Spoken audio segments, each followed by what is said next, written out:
할렐루야.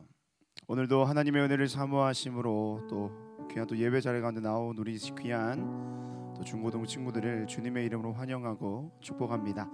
하나님께서 오늘도 우리에게 허락하신 예배 가운데 하나님께서 주시는 그 은혜들을 붙잡고 또 말씀을 붙잡고 또 하나님과 함께 동행하는 또 우리 귀한 예배 자리가 되기를 간절히 소망합니다. 우리 시간 함께 우리를 또 예배 자리에 부르신 주님께 감사하는 마음으로 사도신경 고백하심으로 우리 예배를 시작하도록 하겠습니다. 우리 함께 사도신경 고백하겠습니다. 나는 전능하신 아버지 하나님 천지의 창조주를 믿습니다. 나는 그의 유일하신 아들 우리 주 예수 그리스도를 믿습니다. 그는 성령으로 잉태되어 동정녀 마리아에게서 나시고 본디오 빌라도에게 고난을 받아 십자가에 못 박혀 죽으시고 장사된 지 사흘 만에 죽은 자 가운데서 다시 살아나셨으며 하늘에 오르시어 전능하신 아버지 하나님 우편에 앉아 계시다가 거기로부터 살아있는 자와 죽은 자를 심판하러 오십니다. 나는 성령을 믿으며 거룩한 공교회와 성도의 교제와 죄를 용서받는 것과 몸의 부활과 영생을 믿습니다. 아멘. 오늘도 하나님께 우리가 고백하며 또 찬양하기를 원합니다. 우리의 삶의 모든 것 되신 주님, 또 우리의 삶을 이끌어 가시는 인도자 되신 주님, 그 주님께 우리의 삶을 내어드리며 우리 함께 이 찬양 고백했으면 좋겠습니다. 이제는 내가 없고, 이제는 내가 없고 오직 예수님만 내 안에 살아계신 오직 예수님만 찬양하며 살리라 예배하며 살리라 내 안에 계시는 오직 예수님만. 우리 한 번 더 고백하며 이제는 내가 없고 이제는 내가 없고 오직 예수님만 내 안에 살아계신 오직 예수님만 찬양하며 살리라 예배하며 살리라 내 안에 계시는 오직 예수님만. 주님은 나의 아버지 내 상한 영혼 만지시고 주님은 나의 하늘 아버지 나의 모든 것 주님께 맡기니 이제는 내가 없고 이제는 내가 없고 오직 예수님만 내 안에 살아계신 오직 예수님만 찬양하며 살리라 예배하며 살리라 내 안에 계시는 오직 예수님만. 주님은 나의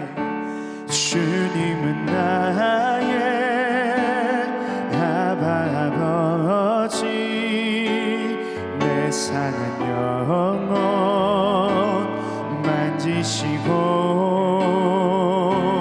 주님은 나의 하늘 아버지 나의 모든 것 주님께 맡기니 주님은 나의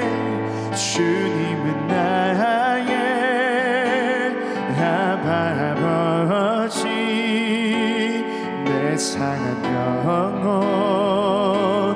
만지시고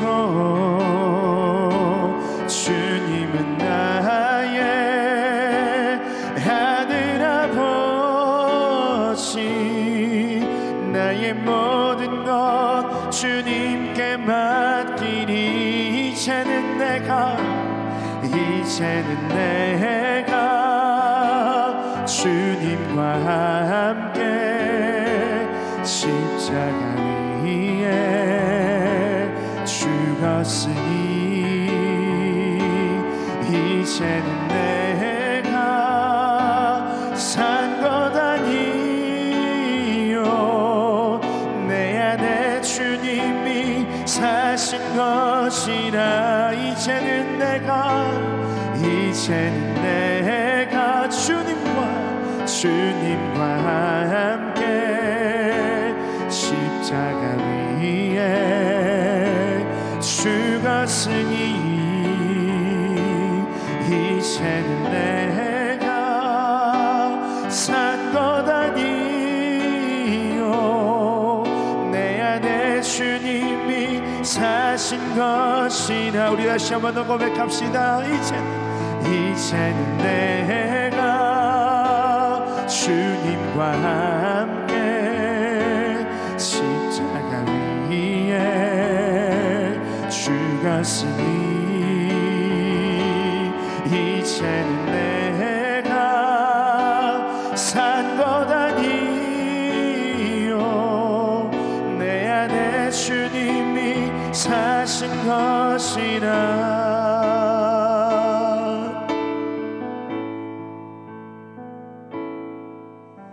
이제는 내가 없고 오직 주님뿐만 내 안에 살아계신 오직 예수님만 찬양하며 살리라.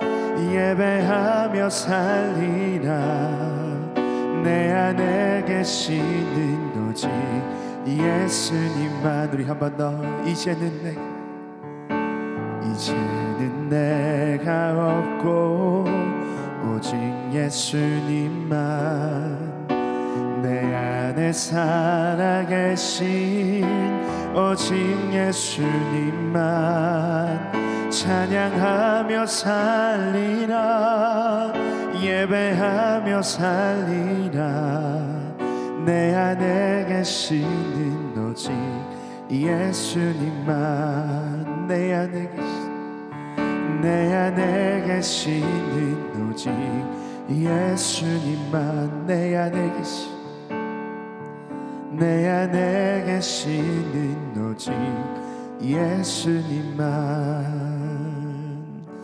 아멘. 우리 시간 함께 한번 이 찬양의 가사를 기억하며 함께 한 마음으로 기도하기를 원합니다. 하나님, 정말로 내 안에 살아 역사하시는 그 예수님, 그 하나님의 은혜를 오늘도 이 시간 중고등부 예배를 통하여서 내가 그 주님을 만나게 하여 주시옵소서. 여전히 나는 혼자인 것 같고 나는 홀로 있는 것 같은 외로운 나날들이 계속 지나고 있지만 그럼에도 불구하고 나의 모든 삶을 함께 하시는, 나의 삶을 다스리신 그 주님의 은혜가 오늘 이 시간 예배를 통하여 다시 한번 더 나의 마음 가운데 확정될 수 있도록, 또 특별히 말씀을 통하여서 그 주님의 음성을 듣고 또 주님의 그 말씀을 듣고 그 말씀 앞에서 다시 한번 나의 삶을 결단하며 나아갈 수 있는 귀한 이 실시간도 온라인 예배가 될 수 있게 달라고 의시 함께 한번 간절한 마음으로 함께 합심하여서 기도하며 나아갑시다. 기도하겠습니다. 살아계신 하나님 아버지, 감사합니다.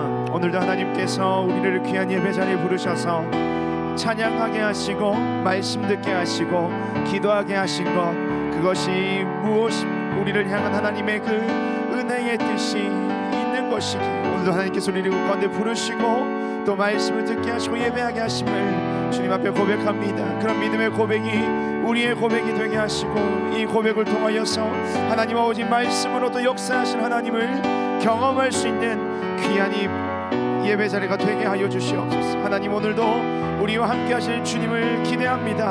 하나님, 오늘도 우리에게 은혜 베푸실 주님을 기대합니다. 사랑하는 친구들을 만나 주시옵소서. 사랑하는 친구들과 함께하여 주시옵소서. 하나님, 오늘도 그 말씀이 선포될 때에 사랑하는 친구들의 마음이 은혜가 넘쳐날 수 있도록 주여 역사하여 주시옵소서. 모든 것 주님께 맡겨드립니다. 주님 사랑하는 모든 영혼들 하나님께서 기억하여 주시고 그들을 하나님의 긍휼로 은혜로 채워 주시옵소서. 기도하겠습니다. 하나님 아버지, 은혜 감사합니다. 사랑하는 우리 중고등부 친구들, 이 시간 가정에서 예배를 드리나 하나님 은혜 가운데서 성령으로 충만하게 하여 주시고 이 시간 그 어느 때보다도 하나님을 가까이 할 수 있는 귀한 시간 될 수 있도록 우리 주님께서 역사하여 주시옵소서. 하나님, 코로나가 이제는 진정되게 하여 주시고 우리 모든 친구들이 교회에 와서 예배 드릴 수 있도록 그 걸음걸음 인도하여 주시옵기를 간절히 원하고 기도합니다. 믿음이 약한 친구들 다시금 믿음을 회복시켜 주시고, 또 우리 고3 친구들 그 앞길을 인도하여 주시고, 우리 모든 선생님들에게 마음의 믿음과 열정을 허락하여 주시옵소서. 감사를 드리며 예수님 이름으로 기도합나이다. 아멘. 이 시간 우리들에게 주신 하나님의 말씀은요, 마태복음 13장 1절부터 9절까지 말씀입니다. 마태복음 13장 1절부터 9절까지 말씀, 우리 천천히 목사님이랑 함께 읽도록 하겠습니다. 마태복음 13장 1절부터 9절까지 말씀이에요. 같이 읽겠습니다.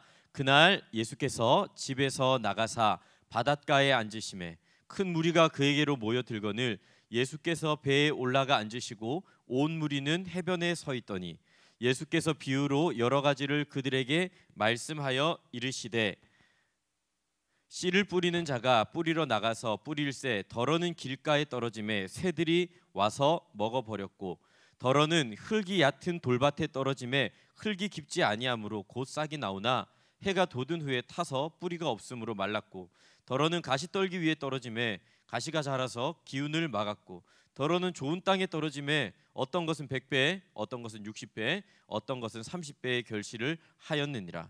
귀 있는 자들은 들으라 하시니라. 아멘. 이 시간 밭이 고르지 못하면 농사가 망한다라는 제목으로 하나님 말씀 우리가 함께 나누기를 원합니다. 지난 주일부터 이제 중등부도 고등부도 현장에서 예배드리기 시작했습니다. 그러나 아직까지 이렇게 교회 나와서 예배드리지 못한 친구들이 참 많은데, 우리 친구들 기도하면서, 그리고 또 교회에서는요 방역을 철저히 하고 있어요. 그러니까 우리 친구들이 현장 나와서 함께 얼굴을 마주하며 예배를 드릴 수 있었으면 좋겠습니다. 비록 가정에서 예배를 드릴지라도요, 우리 친구들이 그냥 대충 얼렁뚱땅 예배 드린다고 생각하지 말고, 우리 친구들이 있는 그 자리가 바로 교회당이고 예배의 자리라는 사실을 기억하면서 우리 친구들이 좋은 마음 가지고 하나님께 예배를 드릴 수 있었으면 좋겠습니다. 이 시간 함께 말씀을 살펴볼 텐데요, 우리 친구들 예수님은 있잖아요, 많은 것들을 가르쳐 주셨어요. 많은 것들을 가르치셨는데 예수님께서 가르쳐 주신 중요한 방법 중에 하나가 무엇이었냐면 바로 비유라고 하는 방법이었어요. 그런데 예수님께서 비유로 무언가를 말씀하실 때마다 이것을 깨닫는 사람도 있었지만 깨닫지 못하는 사람들이 굉장히 많았습니다. 왜냐? 그런데 예수님은 왜 굳이 비유를 쓰셨을까? 1 더하기 1은 2다, 이런 형식으로 굉장히 쉽게 우리들을 가르쳐 주실 수 있었을 텐데, 예수님께서 왜 마치 이거 뭐 문학 작품도 아니고 비유라는 것을 사용하시는가?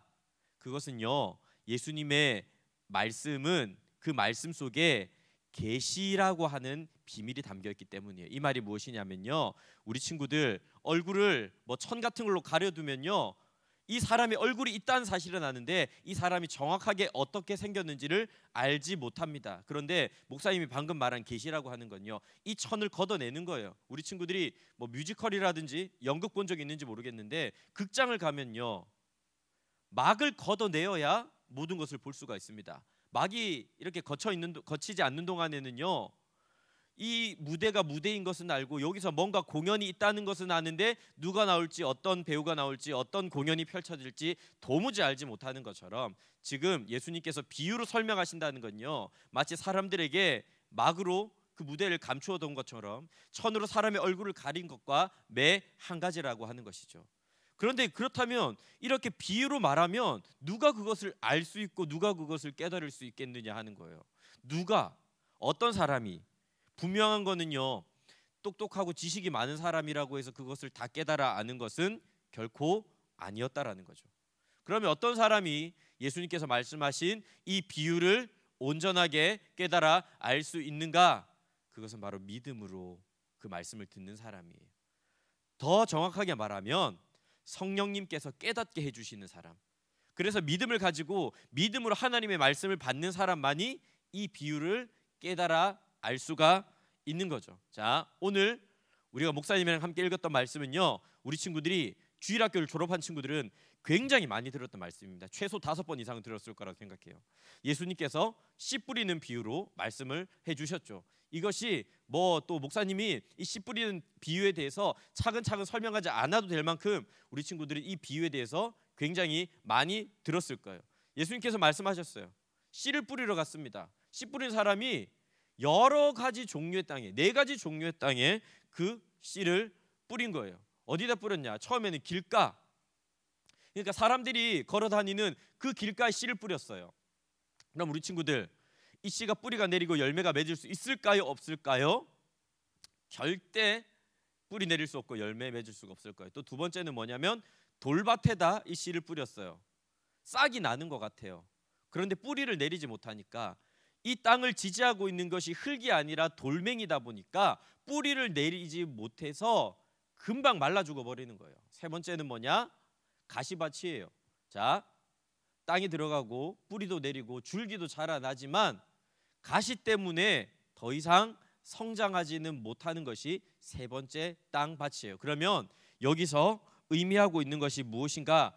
길가라고 하는 것. 먼저는요, 씨는요 하나님의 말씀을 말하는 거예요. 하나님의 말씀을 말하는데 하나님의 말씀에 길가에 뿌려졌다. 이 말은 뭐냐면요, 그 말씀을 듣기는 듣는데 전혀 깨닫지를 못하는 거예요. 그런데 우리 친구들, 우리가 알아야 될 중요한 사실 한 가지가 있는데 그것이 무엇이냐면요, 예수님께서 이 마태복음 13장에서 부연 설명을 하셨는데 길가에서 도무지 이 말씀을 깨닫지 못한다는 게 무슨 의미냐면요, 우리가 그 말씀을 듣자마자 사단이 이 말씀을 도무지 깨닫지 못하도록 뿌려진 씨를 다 빼앗아가 버리는 거예요. 말씀을 다 있도록 이렇게 만들어 버리는 거예요. 우리가 그렇게 생각해요. 그냥 뭐 설교 시간이 단순하게 지루하다, 성경 말씀이 잘 읽어지지 않는다, 잘 깨달아지지 않는다, 다 까먹었다, 그거 알아야 돼요. 그 이면에 무엇이 있냐면 사단 마귀가 역사하고 있다는 것도 우리 친구들이 분명히 알아야 된다라는 거예요. 두 번째로는 돌밭이에요. 당장은 기뻐해요. 그러니까 뭐 최대한 목사님들도 노력은 하고 있는데 하나님의 말씀을 막 재밌게 들어요. 어떨 때는 뭐 감동이 있을 때도 있고요. 들을 때 굉장히 이제 마음이 조금 편해지는 것 같아요. 그런데 말이에요, 조금만 어려움이 찾아오면 바로 그 어려움 앞에 넘어져 버리는 거예요. 말씀대로 살지 않는 거예요. 그냥 하나님 말씀을 처음 들을 때만 좋지 교회당 밖을 나가면 우리들이 친구들의 삶 속에서 아무런 일도 일어나지 않고 이 말씀이 내 삶에 아무런 작동을 하지 않는 거예요. 그러니까 이런 사람들의 특징이 뭐냐면요, 딱 하나님의 말씀을요 우리 친구들 귀가 가려울 때 긁어주면 되게 시원하잖아요. 딱 그 수준으로밖에 생각하지 않아서 그런 거예요. 하나님의 말씀을 그저 내가 좀 힘들 때 내 마음 좀 위로해주는 그 수준, 아니면 내가 뭔가 막막할 때 내 마음을 좀 한번 감정적으로 뻥하고 뚫어주는 그 수준, 내가 좀 지루하고 따분할 때 나를 좀 재밌고 신나게 만들어주는 그 수준으로밖에 하나님 말씀을 생각하지 않기 때문에 우리 친구들 당장은 아멘도 해요. 눈도 초롱초롱할 수도 있어요. 그런데 그 말씀이 전혀 삶 속에서 작동하지 않는 상태가 바로 돌밭 같은 상태예요. 세 번째는 뭐냐? 가시밭이라고 이야기를 했죠. 그런데 이 가시밭의 상태는 무엇을 말하는 거냐면 예수님께서 말씀하시기를 세상의 염려와 재물의 유혹 때문에 결실하지 못하는 사람이라고 말씀을 하고 있습니다. 아마 이 가시밭을 비유로 말씀하신 사람은 예수님께서 이런 사람을 말씀하신 것 같아요. 분명히 말씀을 들었어요. 그리고 그 말씀을 제법 진지하게 받아들입니다. 그런데 삶에서 작동도 하는 것 같아요. 이 말씀이 기억도 나고 생각도 나고 이렇게 살아가야지라고 하는 결심도 생기는데 이 말씀에 순종하지 못하는 거예요. 왜냐하면 염려 때문에. 내가 이렇게 말씀대로 살아가다가 내가 진짜 뭐랄까 교회 속에 깊이 파묻혔다가 다른 사람들에게 왕따 당하지는 않을까, 내가 이렇게 살아가다가 실패하지는 않을까, 이런 염려 때문에. 그리고 또 교회를 다니고 우리 친구들이 뭐 예를 들어서 헌금도 하고 또 하나님 말씀에 순종하다 보면 손해보아야 할 것들이 분명히 있는데 그 손해보는 것이 아까워서 재물의 유혹 때문에 예수님께서 뭐라고 말씀하셨냐면 결실하지 못하는 자라고 말씀을 하셨어요. 하나님의 말씀에 끝끝내 순종하지 못하니까 알겠고 깨달아지고 은혜도 되고 다 좋은데 이렇게 순종하다가는 내가 손해 볼 것 같으니까 이 말씀에 순종하지 못하는 사람을 보고 가시 떨기에 뿌려진 것과 같다. 예수님께서 말씀을 하셨던 겁니다. 이런 사람들의 특징이 있어요. 정말 오랫동안 신앙생활을 합니다. 이 신앙생활을 하는 모습이 제법 괜찮아 보이지만 그런데 항상 그 영적인 수준, 믿음의 수준, 신앙의 수준은 제자리 걸음일 수밖에 없어요. 왜냐? 순종하지 않기 때문에. 순종하지 않은 채로 머리에 그 아무리 많은 지식이 들어가 있는다 하더라도 우리들의 믿음은 그리고 영적인 수준은 성장하지 않는 겁니다. 그리고 예수님께서 마지막으로 비유로 말씀하신 거 뭐예요? 바로 좋은 땅, 또 다른 말로 옥토라고 이야기를 하죠. 좋은 땅에 뿌려진 씨는요, 좋은 땅에 뿌려진 씨는요, 이 말씀을 듣고 깨달아 결실한다. 여기서 한 가지 더 들어가면 좋겠는데, 순종하여 결실한다. 하나님의 말씀을 듣고 기쁘게 받아들이고 또 그것이 뿌리 내리고 줄기가 자라나고, 물론 가시떨기처럼 염려하고 걱정하지 않고 전적으로 순종해서 무슨 일이 일어나느냐면 30배, 60배, 100배의 결실이 그 사람의 삶에 일어나는 마음의 상태가 바로 좋은 땅이라. 아마 이까지 설교는 우리 친구들이 지금까지 굉장히 많이 들었을 거예요. 목사님 예상컨대 한 5번 이상 들었을 것이라고 생각을 해요. 이런 설교 우리 친구들, 그러니까 좋은 땅이 되어야 돼, 좋은 마음밭이 되어야 돼 라고 우리 친구들에게 이야기를 굉장히 많이 했을 거예요. 근데 목사님은 이 말씀을 연구한 사람이잖아요. 말씀을 연구하면서 가만히 살펴보는데 이건 단순하게, 이 말씀이는요, 단순하게 감정의 문제가 아니라는 것을 자꾸만 깨닫게 되는 것 같아요. 우리는 감정의 문제인 것 같아요. 그러니까 우리 친구들이 어떨 때는 하나님의 말씀이 잘 들려요. 뭐 수련회 같은 때라든지 아니면 희한하게 목사님 설교가 재밌고 잘 받아들일 때가 있어요. 그럴 때면 내 마음이 옥토밭이 된 것 같은데, 또 평상시에는 다시 돌밭, 길가, 가시밭으로 돌아간 것 같고, 그러니까 자꾸 왔다 갔다 하는 것 같아요. 그러니까 내 마음을 잘 다스리면 옥토밭이 되고 내 마음을 잘못 다스리면 길가나 돌밭이 되는 그런 문제라고 우리가 생각할 수가 있는데, 이 말씀에서 예수님께서 지금 말씀하시는 이 마음밭의 상태는요, 단순하게 감정의 문제는 아닌 것 같아요. 우리 친구들, 아무리 우리 감정이요 딱딱하게 굳어 있어도 하나님 얼마든지 역사하실 수가 있고요. 아무리 우리의 텐션이 막 높아져서요 뭐 눈물 흘리고 땀 흘리고 뭐 뛰고 이래도 그것이 그냥 내 열심일 수가 있다니까요. 이것은 감정의 문제가 아니라 바로 주도권의 문제이다. 목사님이 말씀을 연구하면서 깨닫게 된 거예요. 이것은 바로 주도권의 문제라고 하는 것입니다. 예수님은 지금요 오락가락하는 우리들의 감정 상태를 말씀하시는 게 아니에요. 그렇다면 예수님께서 어떻게 말씀하셨겠어요? 감정 관리 잘해, 텐션 업해. 그러면 우리 친구들, 이게 감정의 문제라면요, 우리들이 기분이 좋아지기 위해서, 예배를 잘 드리고 말씀을 잘 듣기 위해서 우리들에게 정말 필요한 게 뭘까요? 뭐 맛있는 거 먹고 놀고, 그래서 우리들의 마음을 좀 잘 스트레스도 풀어주고 그 상황에서 말씀 드려야 될 거 아니에요? 그런데 우리 친구들 그런 거 아니에요.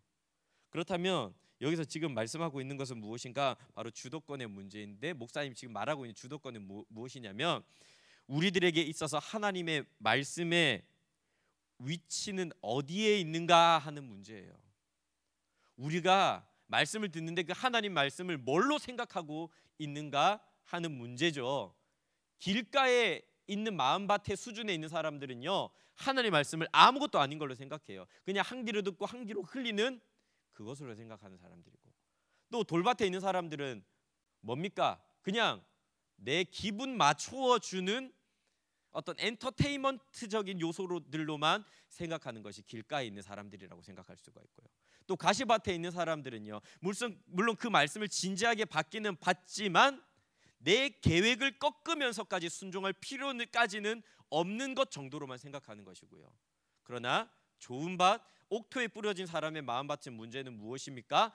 그 말씀을 따라 내가 순종해야 된다. 내 인생의 주도권이 이 말씀에 있다라는 것을 믿는 사람이에요. 그게 바로 30배, 60배, 100배의 결실을 가져오는 믿음이라고 하는 거죠.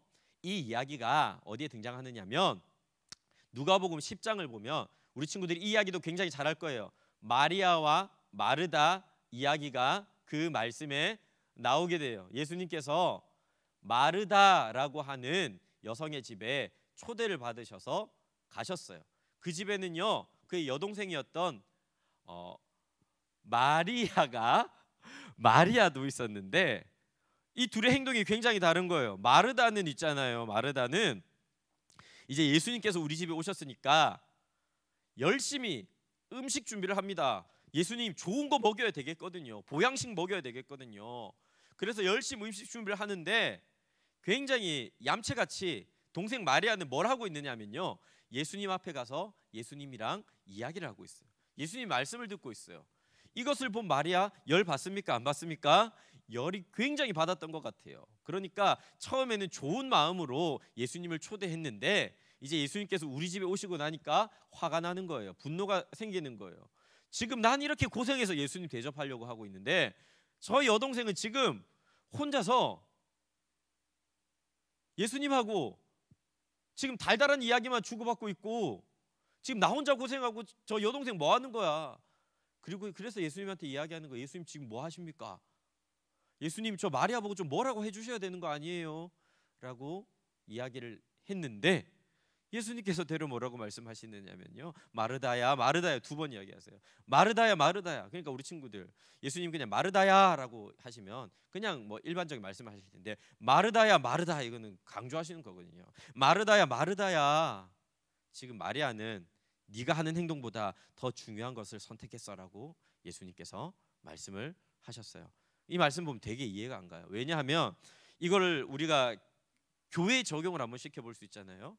교회에 와보면 물론 점잖게 앉아서 예배드리고 하나님 말씀만 듣는 사람들도 발견하지만 봉사하는 사람들이 얼마나 많아요.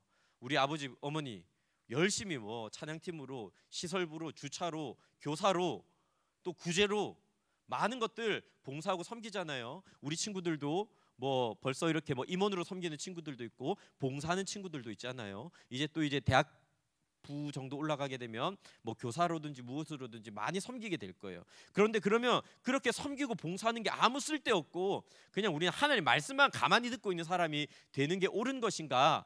우리 굉장히 많이 착각을 해요. 그리고 마르다 같은 생각을 굉장히 많이 해요. 왜 어떤 사람이냐면 나도 저렇게 좀 조용히 하나님 말씀만 가만히 듣고 싶은데 매일 나는 이렇게 많은 봉사를 해야 되고 저 사람들은 저렇게 점잖게 앉아서 말씀 듣고 예배드리고 집에 가면 나 너무 억울하다 이거예요.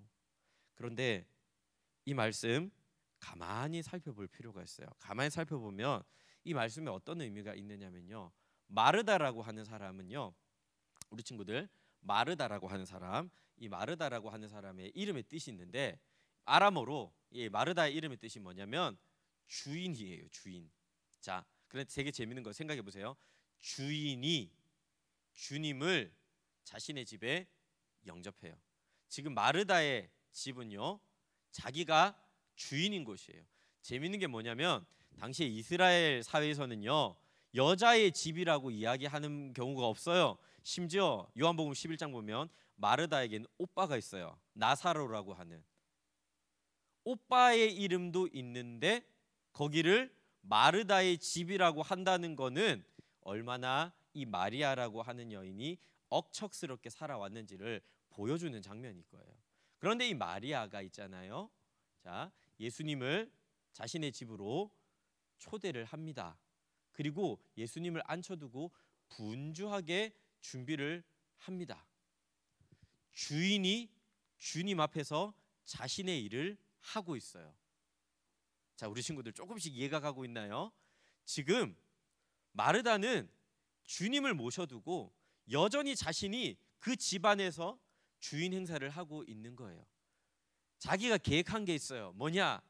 자기가 최고로 맛있는 음식을 예수님께 대접해서 예수님께 칭찬도 받고 인정도 받고 예수님을 깜짝 놀라게 할 그럴싸한 계획을 가지고 있는 거예요. 그 계획 속에 예수님을 집어넣고 있는 거예요.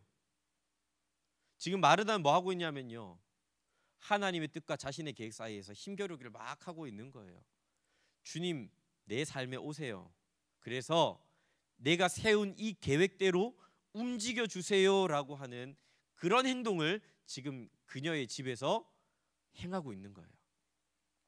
그런데 마리아는 어떻게 하고 있나요? 예수님의 발치에서 예수님의 말씀을 듣고 있습니다. 예수님이 지금 마르다의 집에 가셔서 마르다에게나 마리아에게나 하시려는 하나님의 뜻은 무엇이냐면 말씀하시고 그 말씀으로 마리아와 마르다를 채워주시는 것이었어요. 그런데 마리아는요, 먼저 자신이 뭔가를 주님 앞에 하기 전에 예수님께서 차려주시는 주님의 식탁 앞에서 예수님께서 준비해 주신 이 생명의 양식인 말씀을 먹고 있는 것이고, 마르다는 지금 자신의 식탁을 준비해서 거기에 예수님을 앉혀두고 자신이 뭔가를 주님 앞에 해내면서 자신의 계획을 주님 앞에서 이루어내려고 하는 모습을 지금 보여주고 있는 거예요. 자, 사랑하는 친구들, 지금 마르다에게 주도권은 누구에게 있나요? 바로 자신에게 있는 거죠. 마르다에게 있어서 주도권이 바로 자기 자신이에요. 예수님도 자신의 주도권을 뺏는 행동을 하신다면 예수님에게도 화를 낼 수 있는 게 바로 이 마르다예요. 목사님이 사실 우리 친구들하고는 그렇게 지금 직접적으로 관련 없는 일인지는 모르겠어요. 하지만 목사님 이렇게 교회 생활하고 교회 사역을 하면서 마르다 같은 마음을 가진 경우를 얼마나 많이 보는지 모르겠어요. 내가 계획 세요. 내 마음대로 이루어져야 돼요. 주님의 뜻이 그게 아니라고 할지라도 주님이 나에게 맞춰줘야 돼요. 그게 바로 마르다의 마인드예요. 그러나 마리아는 어때요? 먼저 주님의 말씀으로 자기 자신을 채워 나가게 됩니다. 결국 어떻게 되나요? 마르다 보세요. 열심히 준비해 놓고 결국에는요, 예수님에게 화를 내는 결과를 보여주고 있어요. 그런데 마리아는 어땠나요?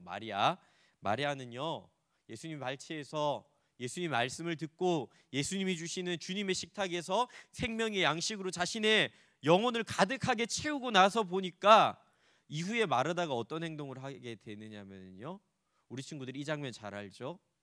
마리아가 예수님께서 십자가에 죽으시기 전에 자신이 향유를 가득 담은 이 향수를 가득 담은 옥합을 깨트려서 주님의 머리에 붓고 눈물로 주님의 발을 자신의 머리칼로 씻어주는, 주님의 죽음을 준비해주는 이 헌신을 보여줘요. 이 향유 옥합은 굉장히 비싼 것이었어요. 1년을 어른 남자가 꼬박 일해야 벌 수 있는 그런 돈이었는데, 그러니까 이거는 마리아에게 거의 전 재산이에요. 마리아는 지금 전부를 드린 거예요. 자신이 가진 물질도 다 드린 것이거니와 지금 무릎 꿇고 눈물 흘리면서 머리칼로 발을 씻는다는 건요, 자신의 자존심, 자신의 모든 생각 다 주님 앞에 내어놓고 내어드리는 그 헌신을 보여줘요. 이게 가능한 이유가 무엇이었냐고요? 바로 하나님의 말씀으로, 예수님의 말씀으로 그녀의 영혼을 채웠기 때문이에요. 사랑하는 친구들, 주도권 어디 있느냐? 목사님이 마음밭에 시작해서 마리아 마르다로 왔는데 우리 친구들 중요한 건 바로 그거예요. 주도권 어디 있느냐? 마음밭이 단순하게 감정이나 텐션의 문제가 아니라 주도권의 문제라고 이야기를 했죠. 우리 친구들, 하나님 말씀이 내 삶엔 딱 어느 수준인지 한번 살펴볼 필요가 있어요.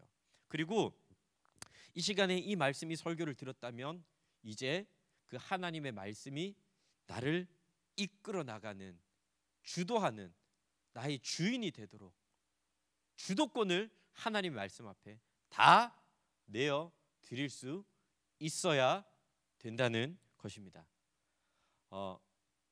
자, 온라인으로 예배를 드린 친구들 이 글귀를 한번 같이 따라 읽어보죠. 시작. 먼저 주님의 말씀으로 채워져야 한다. 이제 특별히 고3 친구들에게는 그런 얘기를 해주고 싶어서요. 그래요.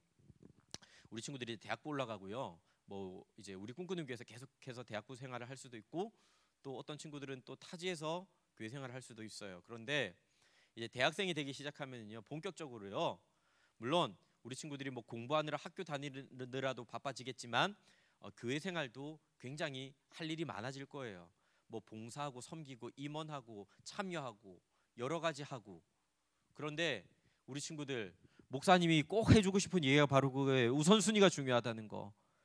먼저 우리가 뭘 해야 되느냐? 주님의 말씀으로 채워져야 된다라는 거예요. 우리 친구들 뭐 선교도 가고 뭐 교사도 하고 봉사도 하고 이것저것 많이 활동할 수가 있어요. 그런데 주님의 말씀으로 채워지지 않으면 우리는 마르다랑 다를 바가 없는 거예요. 내가 뭐 이렇게 재주가 많고 재능이 많아서 이것저것 다 할 수 있어요. 뭐 찬양팀도 할 수 있고 교사도 할 수 있고 뭐 섬김도 할 수 있고 선교도 나갈 수 있고 다 할 수 있는데 주님의 말씀으로 채워지지 않은 상황에서 하는 그 모든 봉사와 헌신은 뭐냐면 주도권이 여전히 내 안에 있는 거예요. 방학 됐으니까 선교 가야지. 거기서 조금 우리보다 못한 것 같은 불쌍해 보이는 애들 만나서 내가 가진 거 좀 이렇게 나눠줘야지. 그거 자기 만족이거든요. 내가 찬양팀 해야지. 내가 노래 잘하니까, 나 악기 잘 다루니까, 나 이것저것 할 수 있으니까. 그게 노래방에서 노래하는 거랑 무슨 차이냐 이거예요. 우리 친구들, 주님의 말씀으로 먼저 채워져야 돼요. 주님의 말씀으로 훈련을 받아야 돼요. 그렇게 우리들의 영혼을 주님의 말씀으로 채우지 않으면 우리들이 하는 헌신 그거 다 가짜예요. 하나님이 생각하시는 헌신이라는 건요, 내가 가지고 있는 거 일부 떼어서 드리거나, 하나님 보세요, 하나님 앞에서 장기 자랑하는 문제가 아니라니까요. 마리아처럼 자신을 온전히 드리는 그것이 바로 헌신이지, 마르다처럼 자기가 가진 일부를 딱 보여주면서 자신의 계획 속에 주님을 가지고 와서 주님 내가 이런 계획 가지고 있으니까 마음대로 이뤄주세요 하는 그런 생각은 헌신이 아니라 자기 자랑에 불과한 거예요. 사랑하는 친구들, 이런 의미에서 지금 이제 입시 준비를 하고 있는 친구들도 있고 또 미래와 장래를 위해서 우리 친구들이 각양각색으로 준비하는 많은 친구들이 있어요. 그런데 그 어떤 것보다 주님의 말씀으로 채워져야 해요. 그렇지 않고서는 우리가 하는 그 모든 고백들이 그저 허상에 지나지 않을 수가 있어요. 하나님의 영광을 위해서 공부한다고 말은 하지만 말씀으로 채워지지 않은 사람이 하나님의 영광을 위해서 공부를 어떻게 할 수 있느냐? 하나님의 기쁨을 위해서 내가 성공을 꼭 해야 되겠다. 말씀으로 채워지지 않은 사람이 성공한들 어떻게 하나님의 영광을 돌릴 수 있고 주님 위해서 헌신할 수가 있겠어요? 그때 가서 아니요, 전혀 말이 안 되는 소리예요. 우리는 그 어느 때든지 주님의 말씀으로 채워져야 됩니다. 우리 친구들, 설령 내가 처음에 생각했던 대학이 다 떨어진다라고 할지라도 주님의 말씀으로 채워지면요, 무슨 생각이 전환이 일어나고 무슨 생각이 바뀌느냐면요, 자, 내가 이 학교를 가야지라고 하는 개념과 생각이 아니라 주님이 나를 어디로 보내주실까, 거기에 순종해야지 하는 마음으로 살아갈 수가 있는 거예요. 사랑하는 우리 중등부 고등부 친구들, 우리 그 어떤 것보다도 먼저 주도권을 하나님 말씀 앞에 드려야 됩니다. 뭐 다 알고 있어요. 저나 뭐 이제 김동주 목사님이나 우리가 뭔가 뭘 그렇게 탁월한 설교자이겠어요. 뭐 설교를 잘해서 못해서 이런 문제가 아니에요. 우리가 하나님의 지금 전하고 있는 하나님의 말씀을 내 삶의 어느 지점에 놓는가 하는 문제잖아요. 그런 의미에서 우리는 좋은 땅이 되어야 합니다. 길가가 되어서도 안 되고요, 돌밭이 되어서도 안 되고요, 가시밭이 되어서도 안 되고, 우리는 좋은 땅이 되어야 합니다. 그러나 땅이 안 좋으면 농사는 망하게 됩니다. 아무런 결실도 맺지 못해요. 이 시간 이 순간 우리가 이런 결단 내렸으면 좋겠어요. 하나님, 이제 하나님의 말씀을 내 삶의 가장 꼭대기에 둡니다. 전 더 이상 이 말씀을 통해서 뭐 위로를 받거나 내 생각이 맞았다는 것을 확인하거나 이런 문제가 아니라 하나님 말씀이 이끄시는 대로 순종하겠어요. 하나님의 말씀으로 나의 주일인 이 영혼의 배를 가득 채우겠습니다. 그러지 않고는 움직이지 않겠습니다 하는 마음의 결단이 우리 안에 필요한 거예요. 사랑하는 친구들, 우리 친구들은 젊습니다. 은혜 받을 때가 너무나도 많습니다. 하나님 말씀으로 훈련받을 기회가 너무나도 무궁무진하게 많아요. 이 마음의 결단 내렸으면 좋겠어요. 먼저 주님의 말씀으로 내 영혼을 채워야 한다. 이 사실을 기억하면서 우리 모든 꿈꾸는 교회 중등부 고등부 친구들이 좋은 밭, 옥토가 되는 그런 심령되는 우리 친구들이 되시기를 예수님의 이름으로 축복합니다. 목사님이 한번 기도하고 축도하겠습니다. 사랑의 하나님 아버지, 은혜 감사드립니다. 사랑 우리 꿈꾸는 교회 중등부 고등부 친구들 모두가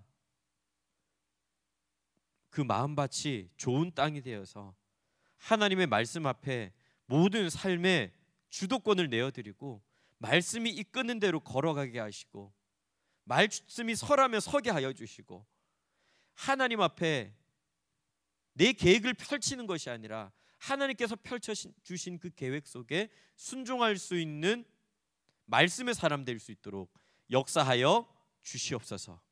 하나님 한 주간도 우리 친구들을 지켜주시옵소서. 우리 친구들의 믿음을 강건하게 붙들어 주시옵소서. 가정에서 예배를 드리고 있는 많은 친구들, 이 다음 주에는 교회로 나와 함께 예배할 수 있는 은혜를 허락하여 주시옵소서. 하나님 복을 받겠습니다. 지금은 우리 주 예수 그리스도의 은혜와 하나님의 변함없는 사랑과 성령님의 교통하심이 우리 꿈꾸는 교회 중등부 고등부 친구들의 삶 위에 지금으로부터 영원토록 함께 있을지어다. 아멘.